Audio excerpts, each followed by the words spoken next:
విఘ్నేశ్వరుడు యొక్క ఆ శివుడు ఆ కుమారుని చూచి ఆ విధముగా ఆధిపత్యాన్ని వహించిన తర్వాత వినాయక చవితి రోజున సర్వదేశస్థులు కూడా విఘ్నేశ్వరుడు తమ శక్తి కొలది కుడుములు, ఉండ్రాళ్ళు, టెంకాయలు, పండ్లు మొదలగు భక్ష్య భోజ్యములతో యథాశక్తిగా పూజించారు.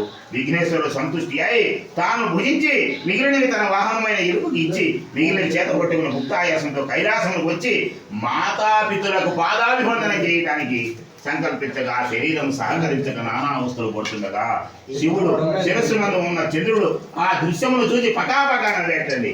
అంత గణపతికి కోపం వచ్చి తన దంతపు కోరను విరిచి చంద్రుని మీదకు విసిరాడు. ఆ దెబ్బకు ఏర్పడిన మచ్చ చంద్రులో ఈనాటికి ఉన్నది. ఆవేశంతో ఊగులాడుతున్న వినాయకుడు పొట్ట చిక్కింది. పాముతో అనగా నాగబంధం వేసి పగిలిన బొజ్జను కట్టారు. కుమారుడు పరిస్థితి చూచి పార్వతి ఉగ్గురాలై చంద్రుని చూచి, ఓరి చంద్ర, నీ కంటికి నా కుమారుడు అంత చురువుగా కనబడుతున్నాడా?